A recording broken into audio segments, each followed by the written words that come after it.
Somebody call Andrew WK because we're about to party hard, motherfucker. I think I'm going to open with that, actually. I'm really proud of that. That's a good place to start it. Hello, and welcome to Cape Corner, where we explore the history, story, and cultural impact of a different character or group every episode. I'm just waking up. And I'm Jordan. I was gonna come up with something, but my brain wasn't fast enough. So Fine. I'm just Jordan today. You just Jordan around. See, that would work better if it was Josh, but you know. Yeah. Hey, like I said, I'm just waking up. I played Final Fantasy 14 until about 1:30 in the morning. Always a good decision. Well, because I have no work today, so I was like, yeah, why not? Yeah. I was feeling it. I wasn't ready to step away. I was like, Yeah, I've been there. But as I said up top, I will soon be awake because we have the extremely exciting Colored Heroes Beyond Time that we're talking about today. We're the one, the only Time Force, Power Rangers. I was trying to figure out if you were going to start with that or the time for power. I knew you were going to start at one of those two places. Yeah. So I've heard people like, okay, right out the gate. I've heard like reactors, or not reactors. People ranking the fucking openings in a tier list. Put Time Force theme really low. It does not deserve that. Excuse you? It does not deserve that. For the bit where it goes from the atonal beginning shifting into the timeless wonders, that alone, that's so fucking musically like that, it's just like aesthetically pleasing to my ears.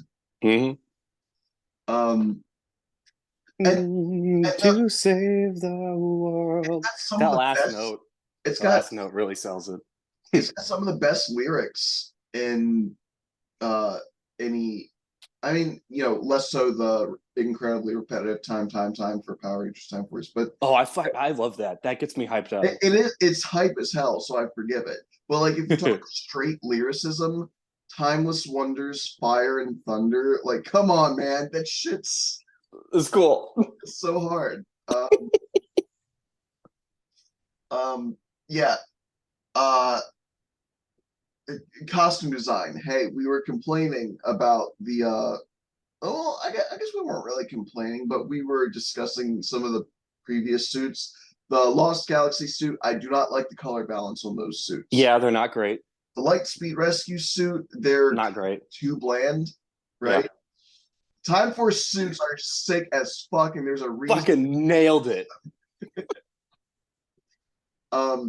Colored visors. Yeah. Oh, so good. Like, that looks like what I would imagine improvements on Power Ranger suits 1,000 years into the future to look. Yeah, it's perfect. Like, it's extremely streamlined, but it hasn't lost the heart of them. I'm actually like, I need to pull up an image of the suits real quick. Yeah, I think I was messaging you that, like, for most of these episodes, I've been rewatching at least parts of each season that we talk about before we do the show. Like usually the beginning, the end, and a few of the episodes in the middle. But for Time Force, I watched the whole thing. I watched the whole season. It's a few weeks back. It is that good.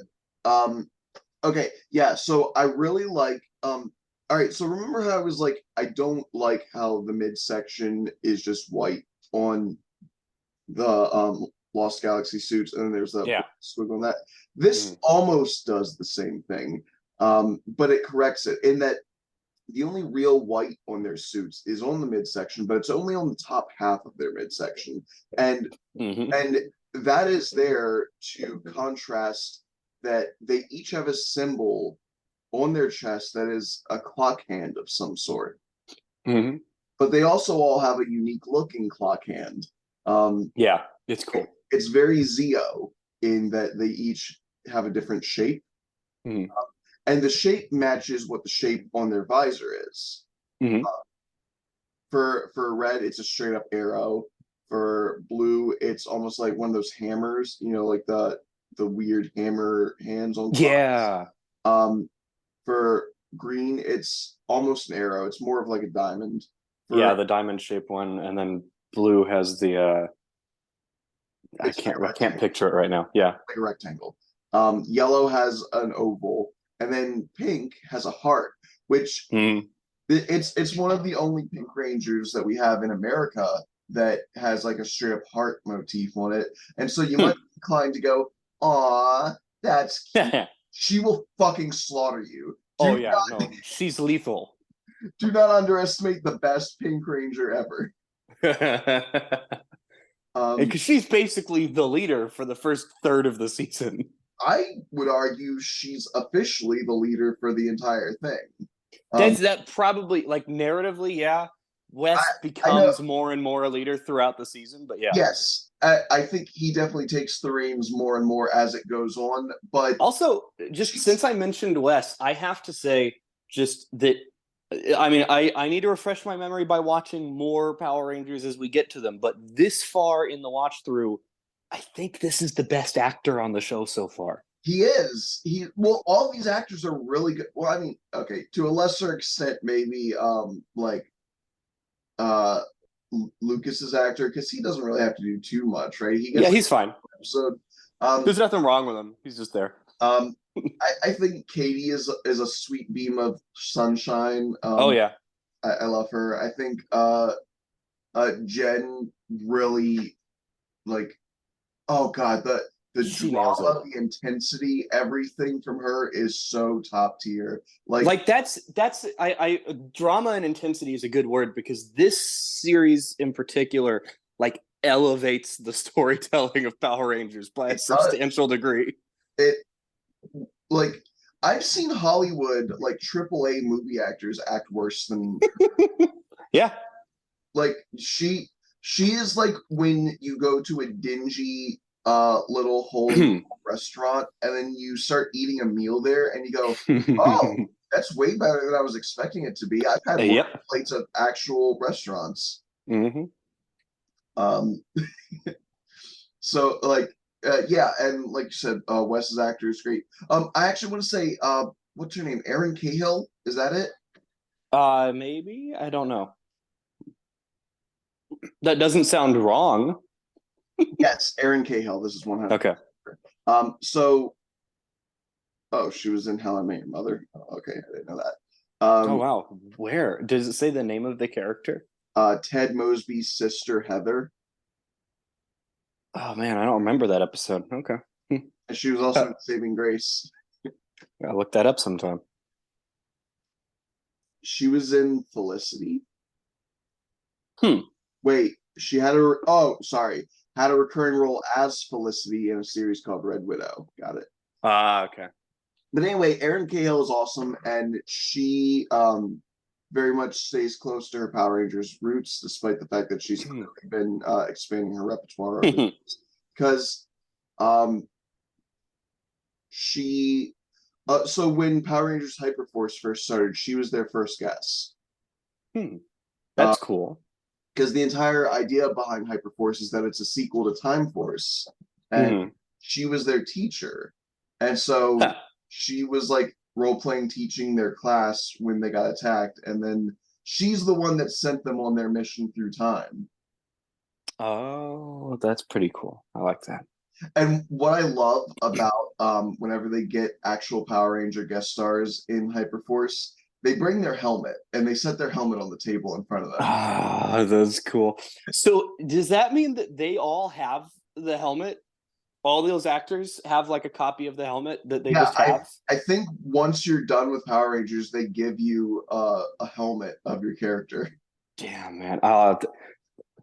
I never before have I more wanted to be an actor on Power Rangers. Right? Exactly. Well, you'd have to be a ranger. You can't just be like Ernie or something. But Yeah, that's true. um, I'd have to get very fit.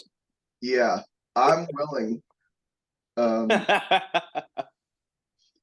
I was getting ready to be like, I could play like a mentor ranger type figure, but no, I look young enough um to be what they consider a child in Power Rangers because Yeah, you could do it.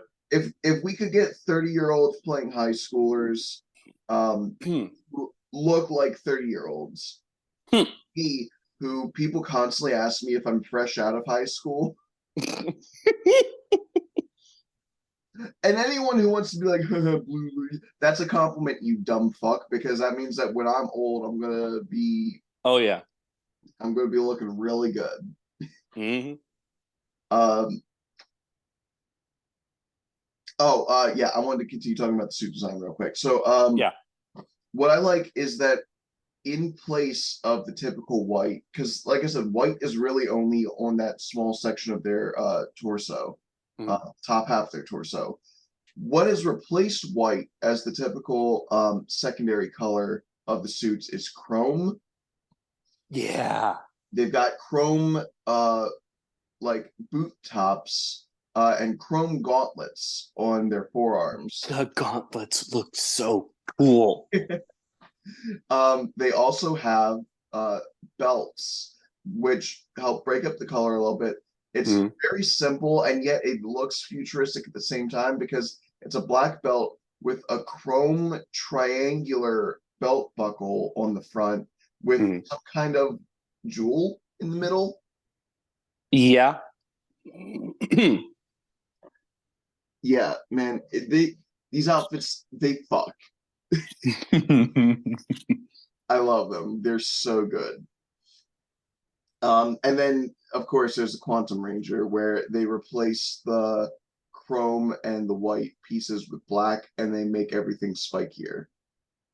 That is one of the most hardcore Sixth Ranger designs out there. I agree. It's black and red. You can't go wrong, man. What's funny is that it makes him look like an evil ranger. And and so, and he kind of is, and not really, but like kind of. well, And that's this why, is like, when you first watch the series for the first time, like, especially if you grew up watching stuff like Mighty Morphin, where it had a couple yeah. Every once in a while, you designs, or like at least the Psycho Rangers, you look at him and he's initially antagonistic, and you go, "Oh, this is an evil ranger," and yeah. so it can really throw you for a loop when he starts working with them and eventually becomes their ally. Yeah, and I really, yeah, it's very important to touch on Eric here because he's so interesting compared to what we've had so far because he's just kind of a dick. He's not evil. He's like a good dude at heart and he wants to do the right thing, but he's just rude and doesn't like the Power Rangers. I And I'm don't, like, you know what? that's cool. That's a cool concept. I think he's 100% justified because he's poor. He says eat the rich, and That's also true, yeah. all he knows from his perspective is this fuckboy named Wes comes around who's been given everything in his life, who got bought into a school that Eric had to work to get into, and Mm-hmm. he's trying to be friendly with him and stuff. And he's like, no, no, no, look, I don't fucking like you, dude. You've had no struggles in your life. You and me, we're not anything alike. You can't just come over here and expect to buy my friendship too. Like that's the one thing I'm gonna make sure you don't get. Yeah, I love all those flashbacks where like Wes will be trying to invite Eric to something and one of the other obnoxious rich people is like, no, we don't want him there. And Eric just walks away and Wes is like, but like I'm trying to be friends with him. And it's like I can't blame Eric. I can't blame Wes because Yeah, he's really trying to be a good dude. that's a true tragedy where you can't fully blame one side or the other. Like Yeah. that's good writing. Power Rangers, that's good writing. You did It's it great writing. before. But yeah, Uh, having an antagonist kind of who's not evil and just has a bit of a grudge against one of the Rangers and doesn't really like the other Rangers because he views his organization as the proper way to protect. What was the name of the city on this one? I I like abruptly blanked on it. It was in my head 2 minutes ago. Time Force. I also had looked up all of the cities just to write trivia questions, and now I've forgotten that one. Millennium City? That doesn't seem right. That didn't sound right. That's the organization of Time Force. My fault. Okay. Where the fuck are they? Was it Silver City? Silver Hills. Silver. Okay. As soon as you said Silver, that reminded me. Okay. Yeah. So he views his organization as like the proper way to protect that. And so he's kind of annoyed with the Rangers, and he's got this like ultimate power that he found, and he's earned it because he's cool. And they just did really good at like a somewhat antagonistic character who's not evil. And that's a kind of a first for the series thus far in our watch through. Yes, I agree. Yeah, there was no brainwashing or anything. He's just rude. There's just feet is all it is. Yep. All right, so yeah, let's talk about the story since we've already kind of transitioned into stories. Episode 1 of Power Rangers Time Force is tied for the episode 1 that's going to get the most amount of people hooked on this series immediately. Yeah, that's probably, yeah, I could see that. It's Time Force and it's RPM, and maybe is that the reason why that I mean, no, so they both have staying power. It's not like they have great episode 1s and then fall off, but I just noticed that both of my favorite Power Rangers series both have the best episode 1s. Yeah, it makes sense. Because for I wonder what I would rank as the best episode 1. Well, for me, for RPM, the reason that that's one of the best ones is because there's almost no Power Rangers in it until the last one. And so you're in this like action movie post-apocalypse where you're following these guys trying to survive, and it gets you hooked on their character interactions. And at the very end, you're slapped in the face with, by the way, this is a Power Rangers show. And you're just like, wait, that is cool. That's a cool way to do it. And it leaves you wanting more for that. But with Time Force, you might be, is it because it opens with the super cool future stuff? No, the future stuff isn't really that futuristic. What it opens up with is a fucking villain murdering a Power Ranger. Yeah, dude explodes. Yeah, he's dead. Asterisk. Time travel is a thing, so you know. But, yeah, is this the second time we've killed a Power Ranger? We killed the pink. Yeah, we killed Galaxy Ranger. Got better. This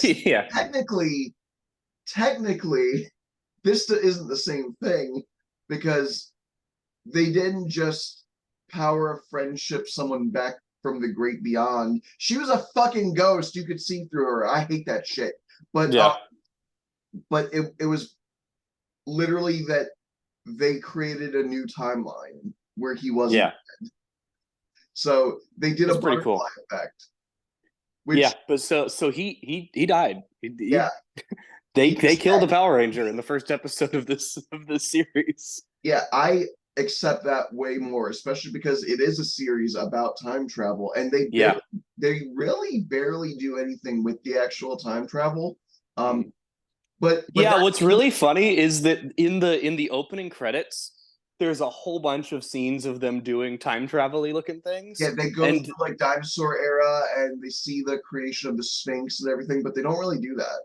Well, but what's really funny is in the opening credits, there's a scene where they're all there's like samurai uniforms, and then there's like a Chinese ninja film, and there's like them in cowboy uniforms like in the Old West, And then it turns out that Oh. all of those scenes happen in the same episode when they get sent into like a movie dimension, and it has nothing to do with time travel at all. And I was like, I had forgotten that.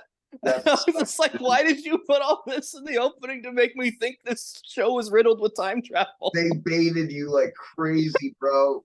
Well, no, see, I forgot those scenes because that's in the version 2 of the opening. Okay.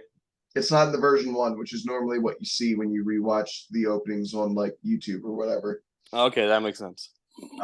Yeah, for anyone who's not aware, normally after adding cast members like Sixth Rangers, there's usually a version 2 of a Power Rangers opening. So they'll like change the speed at which they show the 5 main Rangers, because they have to speed it up a little in order to fit in the 6th Ranger. And while they're at it, they'll change some of the footage to be more hype. Or a lot of times they'll replace the final shot of the Megazord with whatever the newer Megazord they got in the series is. Yeah. I think actually in Time Force, the version 1 of the opening, correct me if I'm wrong, shows their original Megazord, but the version 2 shows the Moon Shadow. Is that it? That sounds right. I think that's true. Is that wait, that Megazord is from Time Force, right? Or am I tripping? I'm like 80% sure you're right. It's now been about a month since I speed ran that entire series. Shadow Winger. That's it. Okay. It was close. You were very close. Well, I thought Moon Shadow because it's in front of the moon with it. Yeah. Oh, wait. Moon Shadow was one of my characters. Duh. That okay. I had a whole like legacy hero thing where there was a Japanese immigrant who came to America, and his original, like, he was originally a villain. His name was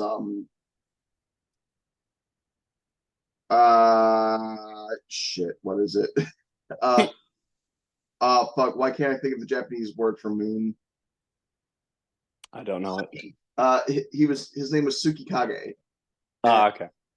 And he accidentally like did a heroic thing while in America. And so people assumed he was a hero because he wasn't well known as a villain. And so he just changed his name to Moon Shadow.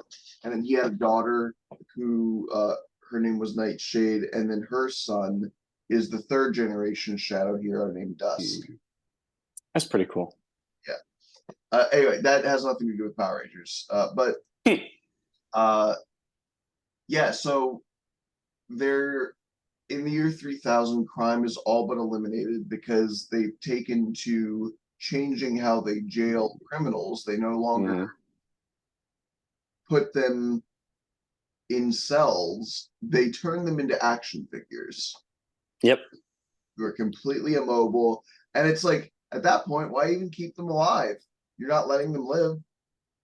Yeah, if you're never going to let them out of this state. It's definitely more secure, but the death penalty works just as well. Yeah.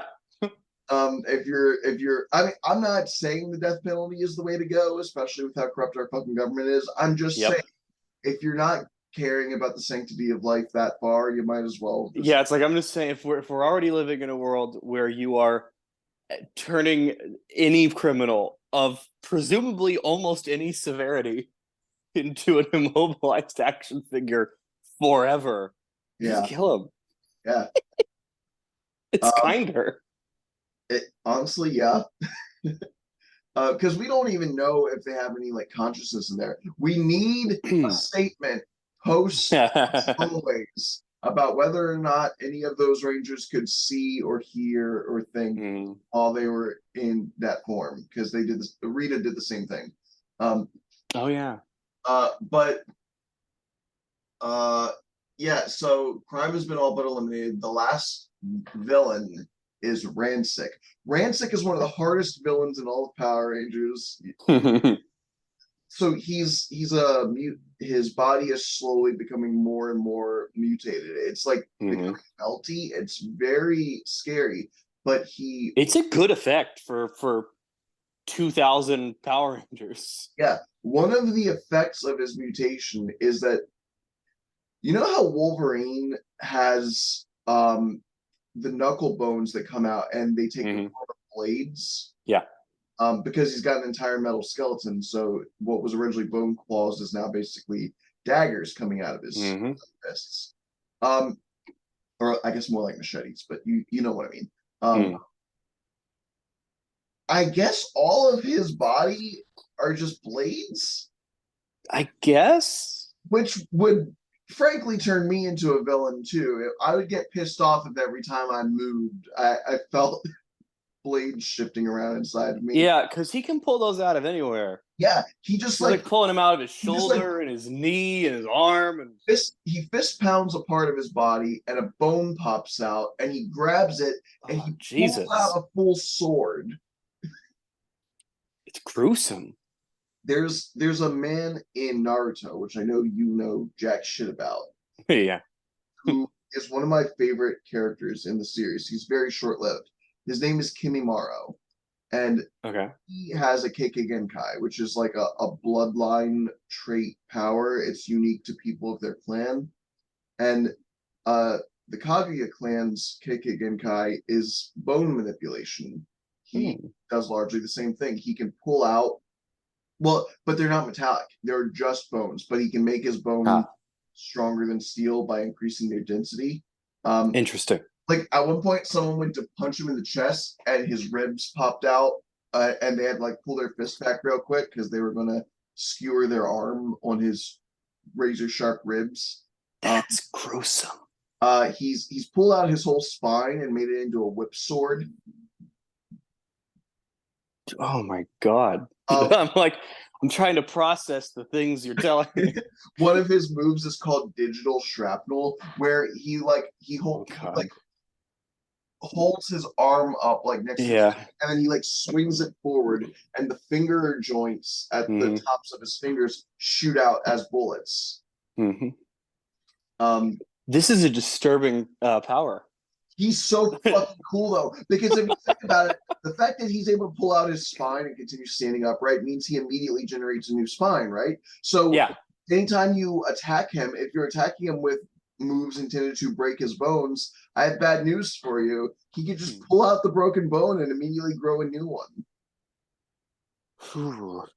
So he's got like crazy bone regeneration as well. Also, the fact that he can make his bones denser than steel means if you do hit him, good luck hurting him. Like, you bruise him, you're not damaging his bone. I guess Rancic must also have bone regeneration because he with the number of times he does it, he should collapse unless he's instantly regenerating those. Exactly.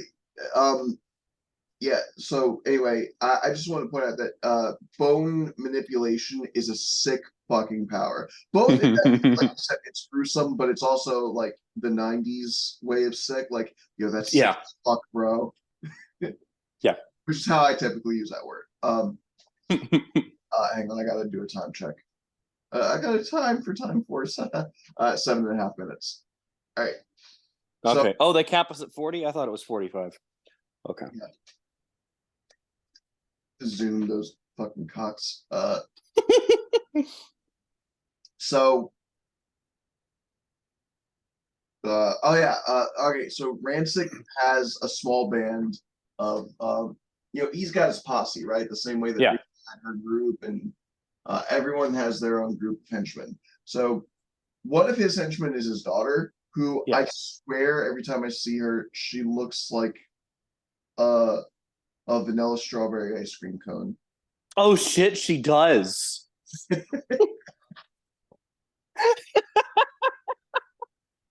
Yeah. Anyone who's seen the character I'm talking about should not question what I just said. You should know. Yeah, when she's in like the full armor and stuff, and she's got the pink at the and her hair is pulled up. Yeah. Oh yeah. Never looking at her the same way again.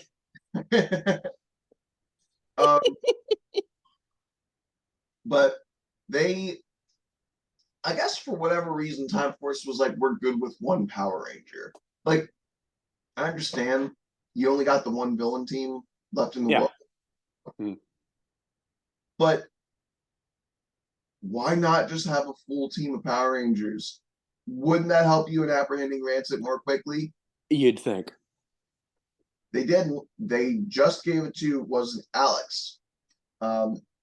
who had just proposed to Jen. Yeah, and she accepted, so they were engaged. They were going to get Yeah. married, and then I liked that the ring box was clear. That was just another one of those odd futurisms. I was like, okay, that's kind of cool. Kind of cool looking. Um, and then have you ever seen the movie The One? No. So it's a Jet Li movie, and it's a 2001 movie about the multiverse. So it long predates the current multiverse trend. Oh, okay. I saw a trailer for it very recently because so I don't know if you know anything about the Alamo Drafthouse theater chain, but if you show up to the movie a little early, they show you a bunch of like tangentially related old things, which is kind of funny. So I went to see The Flash there and showed up early, and so they were showing like old multiverse movies or old cloning movies just in trailers. And that was one of them. Yeah, The One is really good. But there's a scene in it where the villainous Jet Li is like about to be executed. He's like, for whatever reason, it's like a publicly available, like you know how trials can be witnessed by the public. Mm-hmm. I guess so can executions for them. Yeah. Okay. And there's this girl that's in the audience who's just sort of like smirking, and she's like got the sunglasses and a black trench coat and everything. And As one does. And she has clearly set some kind of explosive. And so they're like, Gabriel Ulaw, are you ready? And he just looks at the guy and goes, are you? And she like flicks her finger up. And then the start of Disturbed, the Disturbed starts playing and goes like, oh, and then things start blowing up. Oh my God. That's hardcore. It is. It's so but a similar thing happens in Time Force where she busts Rancic out by dressing as a civilian. Though again, she's got bright pink hair. I don't know how people didn't go, hey, hold on a second. But yeah, so she breaks Rancic out. They decide that they're going to steal a time ship. Alex gets in their way, and he fucking dies and explodes. He fucking dies. And Jen swears. We cannot stress this enough. Episode 1, the Red Ranger dies. Oh man. And it's like clearly they've been a team for a while. This isn't like just a random agent. Like this is the leader of this team. Yep. And the fiance of really our POV character for a long time. Yeah. And Jen swears unholy vengeance upon that bastard man. Rancic. Oh yes. Like when I talk about drama and intensity, she's like, I will never stop hunting to the ends of the earth until I bring you back. I'm like, holy shit. I feel like I'm watching Lord of the Rings. Yeah. She's gonna kill this guy, yeah. and she's gonna do it violently. Yeah. No, it's like I've never been so afraid of a penguin. And also turned on. Yeah. It's like, I'm scared. Why is this doing something to me? I can't argue with you. Every time you see her like training with her like anger on. Yeah. Yeah. And she's like wearing the black sports bra and everything. You're just like, oh fuck. Okay. Mm-hmm. I know it's a specific scene you're talking about. And I had the same thought. I want to remind everyone, I have not rewatched Time Force. It's just that specific look is burned into my brain. That moment just lives in your head. It really does. But Rancic succeeds and he gets a time ship and he decides to go into an era where criminals ran rampant and they could just party it up, and our government was completely fucking useless and incompetent and oftentimes criminals themselves. So they go to 2016. Oops, I mean they go to 2001. You got me. Get in. Yeah, but I mean, it's not that far off. It's obviously kind of the same deal. It's all the same. From their perspective, it's all the same. Bush did 9/11, so criminality in 2001. Oh yeah, I guess this was the. Do you remember that review of Turning Red where the complaint was that they didn't mention 9/11 once in Turning? Yes, I remember that. That Already, was the time stupid. course isn't realistic because they don't mention 9/11 once in 2000. Yep. What I'm saying is movie reviewers can suck shit. Anyway, we got less than a minute, so when we come back, we're going to talk more about how the Power Rangers start acclimatizing themselves to 2001, how West gets into it, and other cool shit that we think. And how this series is woke. Shut the fuck up. A black one? I don't know where exactly I cut off there. The what? I don't know where exactly I cut off there. The word black. I was trying to say a black woman in Power Rangers. Yeah, that was part of it. There actually is a specific episode that I was referring to where I have to know now. What are you talking about? There's an episode where we meet a mutant who isn't evil, and Eric and the police force are hell bent on killing it anyway. And there's a scene where Trip. We love our Green Rangers. I love we discovered last time that the Green Ranger is always the sleeper hit. It is. And Trip gives an impassioned speech about how you don't hate him because he's bad. You just hate him because he's different from you. And he's giving this deeply passionate speech. And he says, so if you want to destroy him, you're going to have to destroy me too. And it was the coolest thing. I was like, that is cool. And if that were today, the people who hate the lesbian Ranger would call this woke if this scene were in a modern episode. Lesbian Ranger? What, you mean Becky G's Trini? There's a lesbian character in the current season. Oh, that's cool. Yeah. And a bunch of people were like, that's woke. You've shoved your woke identity politics. And I'm like, you would have said that about this episode. They're literally rainbow-colored, multi-ethnic. What the fuck did you The rainbow is embedded in the DNA of the show. It's woke. But yeah, so that I loved that episode, and I was like, if that episode aired today, a bunch of people would call it woke and say they're done with Power Rangers. Good, fuck them. We don't need them. Yep. You know what? I hope they're done with breathing too. I hope oxygen becomes woke to them. Fucking lemmings. But yeah, yeah, I do. And what's funny is that Time Force isn't even the first Power Rangers to do that. Yeah. I want to say it was In Space that had the episode with the bee. Oh yeah, they did that. Yeah, literally their whole like not all monsters are evil shtick. Yeah. And I just thought I guess this one was particularly cool because you have Eric being so angry about it that Trip is trying to stop him from killing this mutant. And it was done really well. Yeah, I really loved that episode. I guess Eric would be a conservative, wouldn't he? Yeah. He gets better. Yeah. He improves his worldview, but yeah, being very angry at the people above him, partly because of the using his own he's a very pull yourself up by your bootstraps kind of character who hates anyone who didn't. Yeah.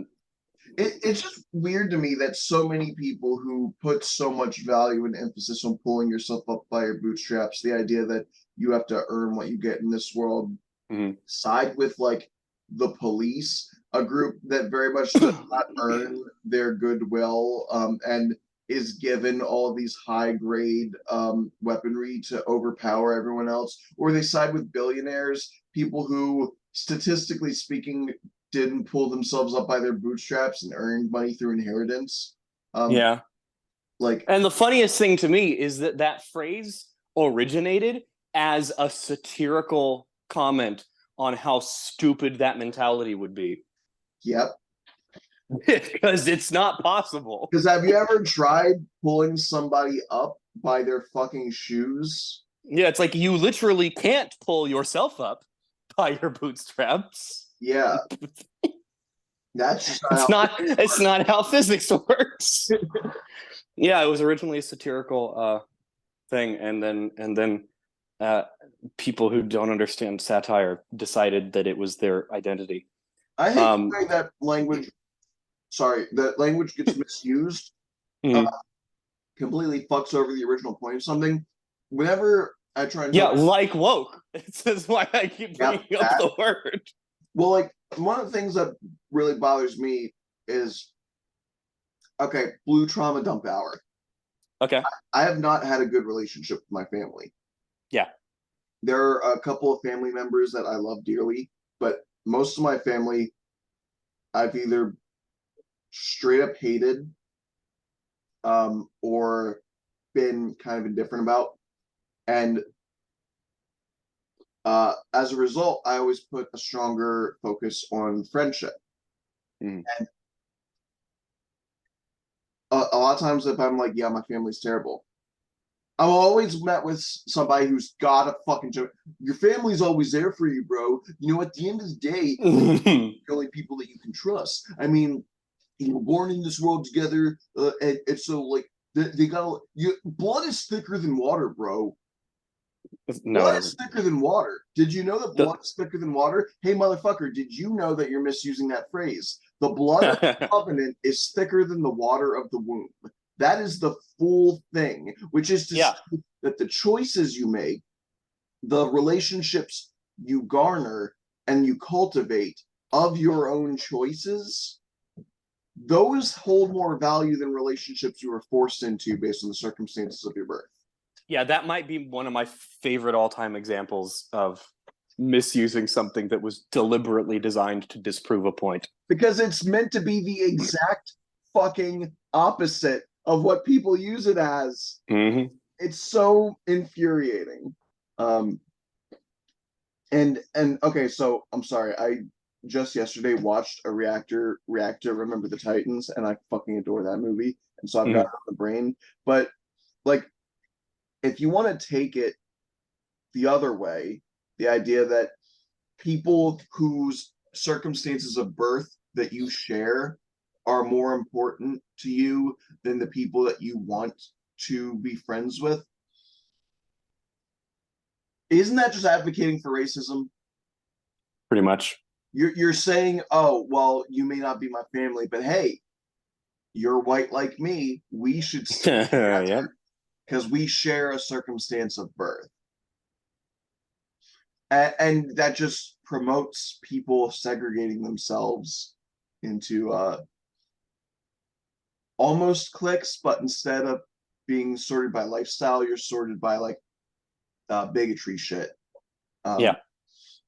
You know, oh, you were born disabled, so you have to sit at the disabled table, or oh, you're born with, I don't know, fucking curly hair. You got to sit at the curly hair table. Fucking little orphan Annie looking bitch. Yeah, you could draw the line on any trait, and it's always a mistake.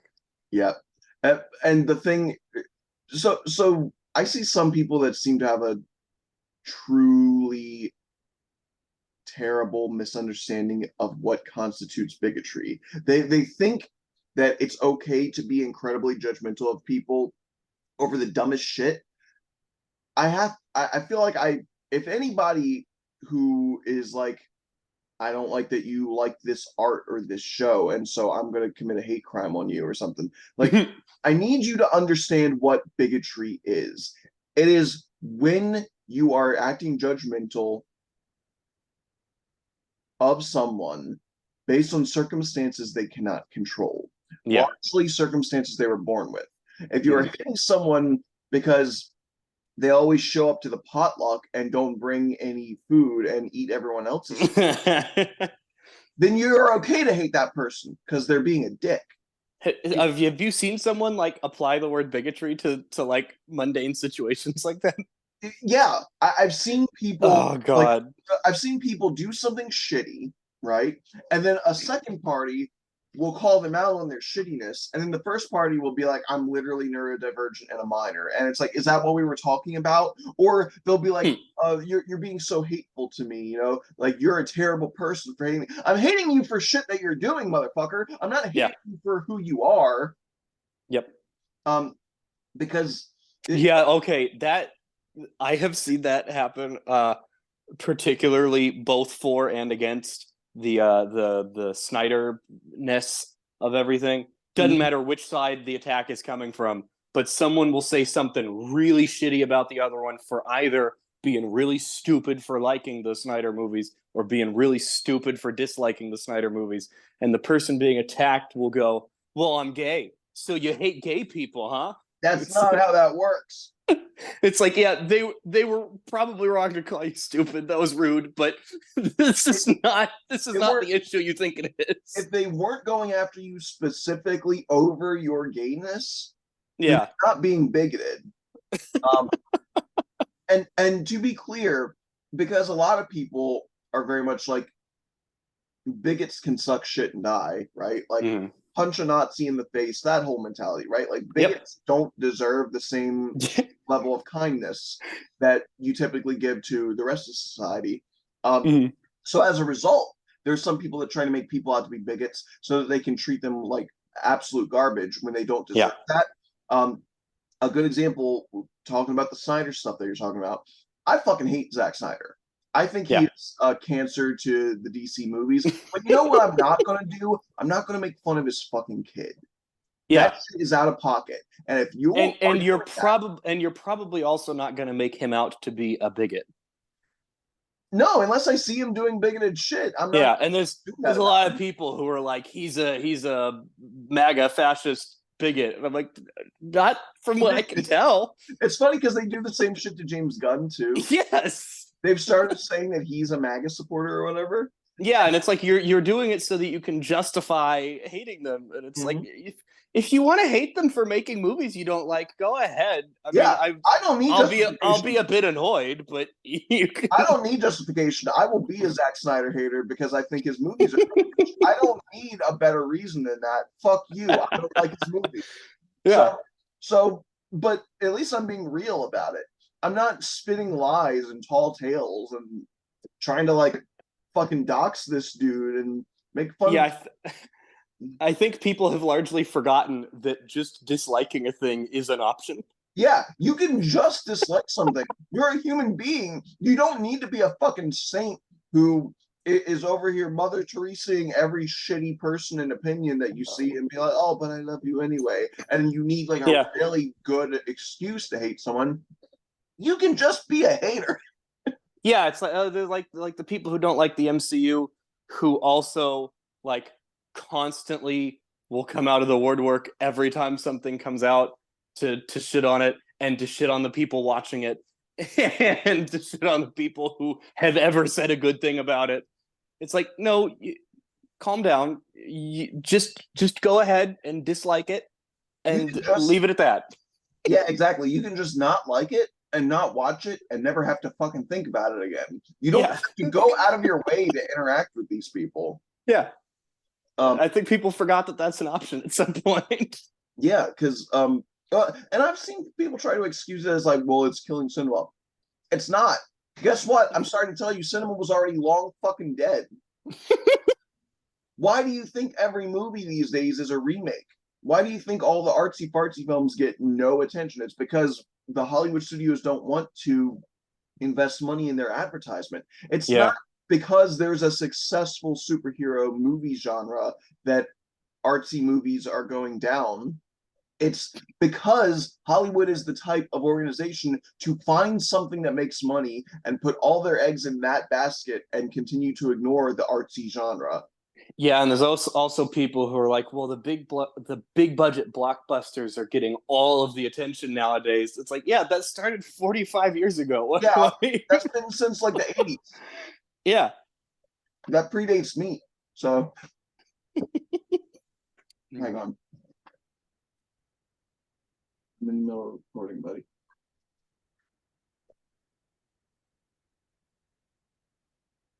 Okay.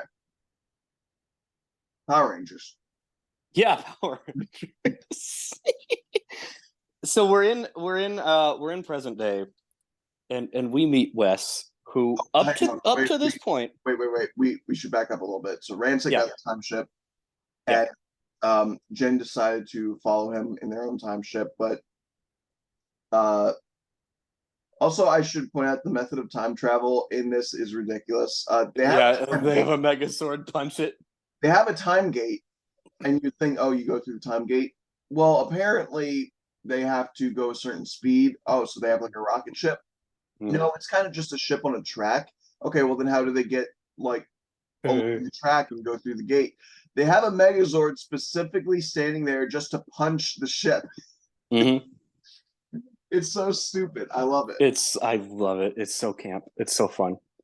They crash their time ship, but so they're stranded in the past, but they can maintain communications with the future, which I don't know, I guess. And they can that did always confuse me. And also they can send the Megazords to them at any time from Yeah. the future. So why are they stranded there? Why are they stuck?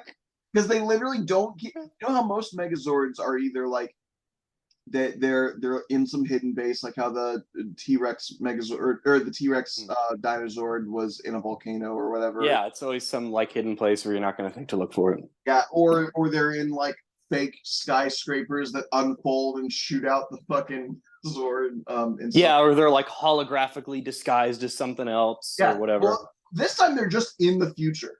Yeah. And they just shoot them through time to them, which is Yeah. cool. But again, it breaks the narrative of you're stuck in the past. So, unless I don't know, is it that transmissions and robots can survive the travel that humans couldn't? I don't know. Maybe. But she brings the chronomorphers with her, the blue, green, yellow, and pink chronomorphers, and they all put them on. And she's like, "We're gonna kill that motherfucker." And they get there, and they try to morph upon finding their instinct in the past, and they can't.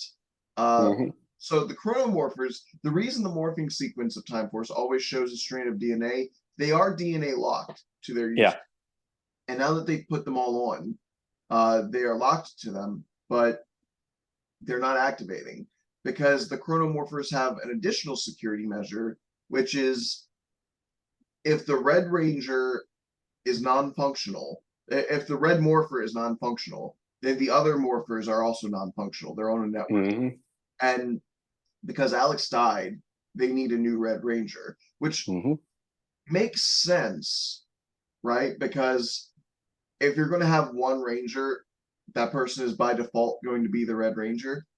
Yeah, that makes sense. So it makes sense why that one would be like the Master Key.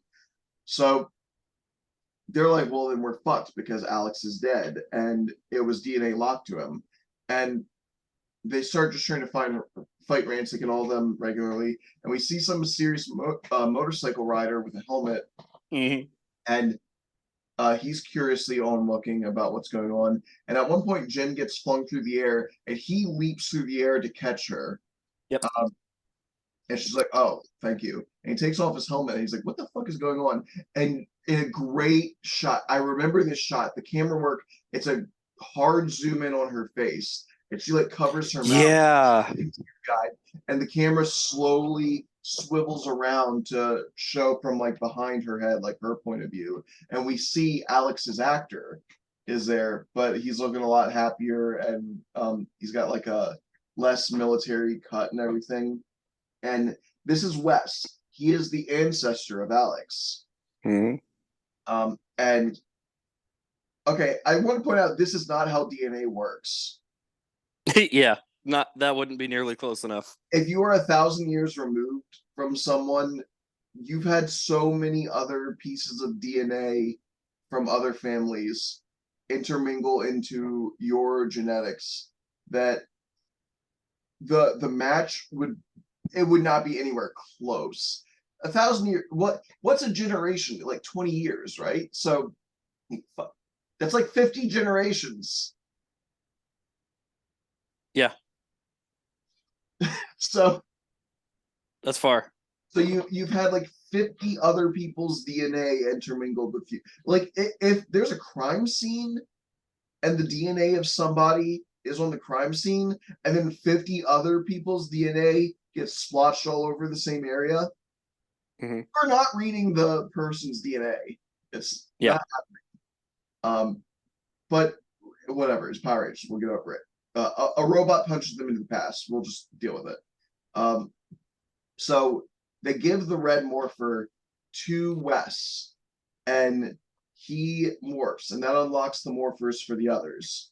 And so they do the time force, and it's really cool.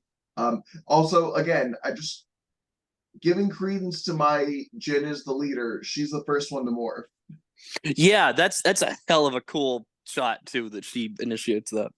Yeah. Well, I mean, in the actual morphing sequence, she's the first one to morph. Oh, And Wes is yeah. the third one. Who was second? I can't remember. Okay. I just noticed where those two were placed in the morphing Okay. sequence. That's interesting. I'm surprised that he was third. That's pretty cool. Yeah. And so they fight. It's a Power Rangers fight. It goes good. They drive the villains away. Wes is like, "Wow, that was awesome!" And she like very forcibly yanks his wrist and takes the morpher. And she's like, "Yeah, we don't actually want you. We just need you to unlock these 5." The others are like, "Oh, come on, Jen. That was kind of shitty." And she's like, "We are here to do a job. We are not here to make friends." He is not trained to deal with the shit that we're trained to deal with. Fair enough.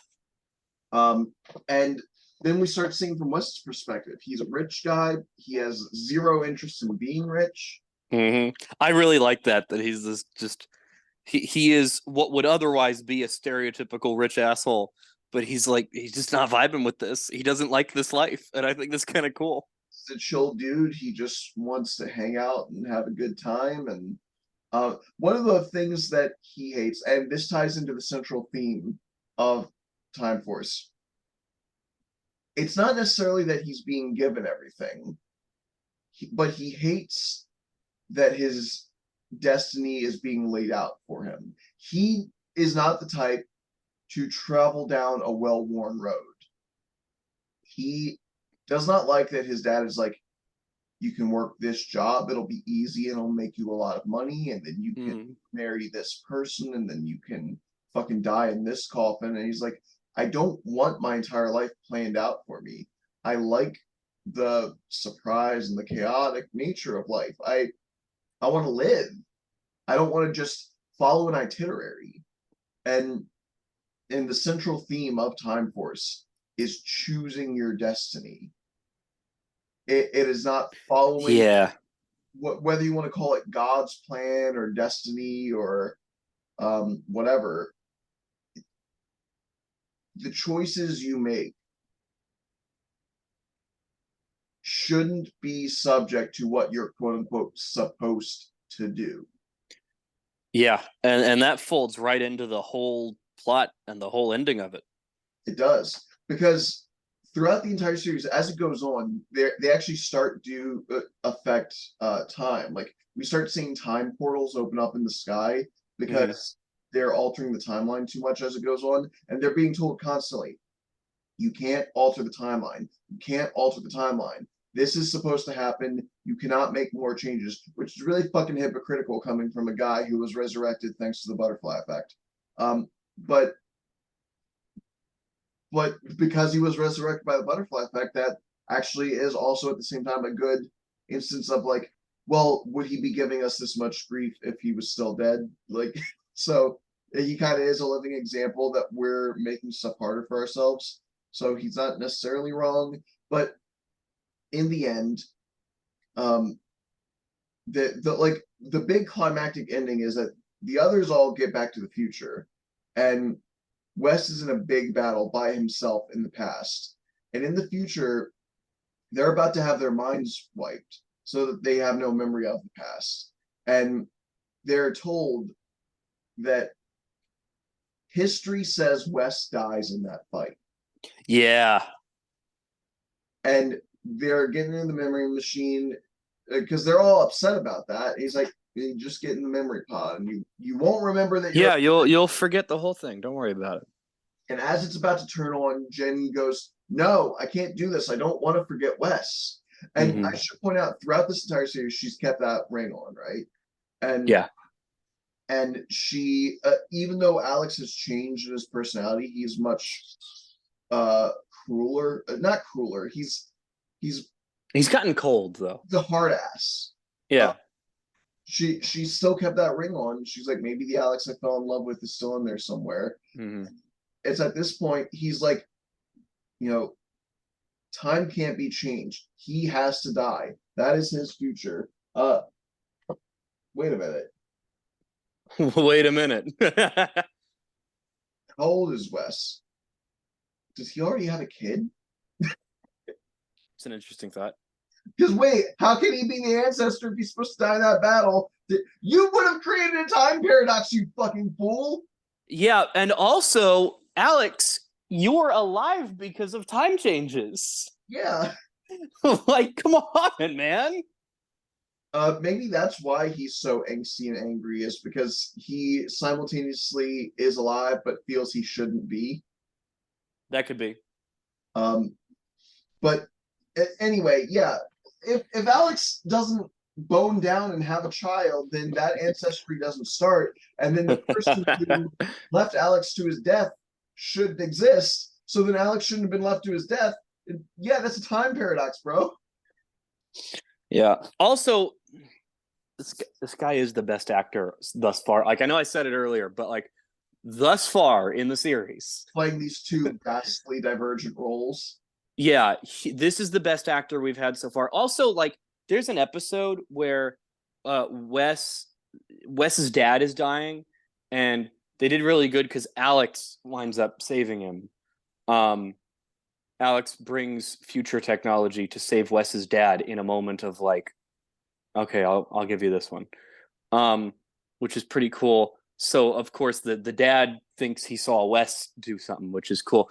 But there's the scene where Wes comes into the hospital and his dad's no longer in the hospital bed, and based on the prognosis they had received like the day prior. Oh, and Alex telling Wes your dad dies in the morning because of the time stuff. Um, that Wes shows up and just assumes that his father is dead, and he like leans on the hospital bed and just breaks down, and it's like the best acting moment so far on Power Rangers. I was really impressed with it. Time Force is so fucking powerful, dude. It's Um, great. but yeah. So in that moment where she realizes she doesn't agree with him at a base level in this ideology, she takes off her engagement ring, hands it to him, Yeah. and that's all that he needs to hear. He doesn't need to hear her say anything. He understands, and he like steps aside, and they all go back to the time ship. And Yeah. they go back into the past, and I should say before they show up, Wes and Eric are fighting together. And And, it's so cool. and what's great, It's so cathartic. again, tying back to the I'm not letting destiny, the circumstances of our birth, the way our lives were expected to go, dictate what our relationship is going to be, dictate what our choices are. Again, it ties into that central theme. It ties back into the idea of Eric originally not liking Wes because they had nothing in common. Mhm. They're fighting together, they're bleeding together, they demorph together, they hide together. And Yeah, and they were doing great at making them look just beaten down, and yeah, they're still going. And Wes the camaraderie of that moment got me to tear up a little bit. Wes It's perfect. Wes is like trying to talk to him, and he's like, "Man, get the fuck off me. We're not Hmm. friends." And he's like, "Why are you always acting this way? I'm only ever trying to be nice to you." And he Yeah. explodes, and he's like, "It's because you got everything and I got nothing. You know, we Mhm. have nothing in common. I don't know you. I don't want to know you. There is nothing connecting us." And Wes does the coolest thing. He goes, "No," and he grabs both of their wrists, and he's like, "We shared this. All right, Yeah. everything that came before this moment, that doesn't matter right now. Right now, this fight, this job, this is ours to share. This is what connects us. We are both Power Rangers, Eric, and I'm not going to let you just continue ignoring me. we need to work together or we're gonna die. And Yeah. and it's like you see that Eric goes through these stages of like shock and Hmm. reluctance, but then acceptance. Um, and they do the fucking Dylan, you son of a bitch. And they get back out there fighting, and now the others from the future show up to help them, and so they survive the battle. It's all very cool. Eric has been what they're called the Silver Guardians, right? Yeah. So is okay. Are they a private security force for Silver Hills? Because I think so. I think that's true. I don't Because like that, but because they are clearly owned by Wes's dad's company. well, dystopian implications aside, Yes, it's not great. He's not just a cop, but a private cop, which is a little disturbing. But at least he's cool. yeah. So Wes, yeah, Wes decides to join the Silver Guardians, but he's going to get in on his own merit. He's not going to get bought in, so he has to go through all the training and everything. And Eric respects that. It's very cool. I'm fairly certain that as the future Rangers go to leave for the future, correct me if I'm wrong, Jen and Wes do kiss, right? I'm almost completely sure. I have that image in my head. I think you're right. Either they do kiss or they're very clearly supposed to kiss and didn't because of Fox Kids or whatever. But Yeah, it was something like that. Yeah, it was either a kiss or the we can't show a kiss version yeah, of a kiss. there was clear romance is the point. Yeah. And so that makes it more tragic that they're separated by 1,000 years. But it's a very cool ending. It's like we have a brand new future. We can make our lives what we want to make it. We should probably tag on before we get into the proper ending that tying back into the theme of you don't have to be what the story so far told you to yeah, be. Rancic Is Rancic is this is like the first time that we haven't just like super killed the villain or managed to banish the villain into a different dimension or some shit. Yeah, so as the story has gone on, Rancic has gotten more and more radicalized. He's become more and more evil and trying to just murder everyone. And this time, his daughter felt that he was going too far, and she actually started to learn the sanctity of human life. Especially at one point when the baby, a woman handed her baby. Yeah, and so she was like taking care of this child. Yeah, and there's that moment where she's talking to Rancic and she's saying, "How could you hate something this beautiful?"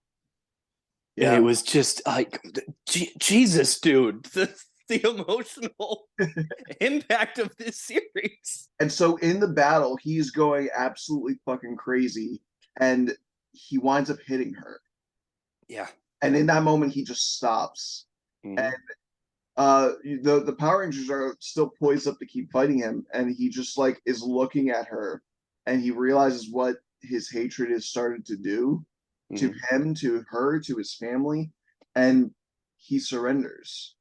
Yeah, he's like, I'm done. I'm beautiful. I never meant for this. Just beautiful. He chooses over what Power Rangers typically says his character should be, his ending should be. He, in fact, becomes a good guy because I got to tell you, the crossover between Time Force and Wild Force is one of my favorite episodes, by the way. I love that episode. We get Spec Ops Jen. I'm so excited to talk about that on our next episode for Power Rangers. We get good guy Rancic. Yeah. And Rancic as an ally, absolutely terrifying for as badass.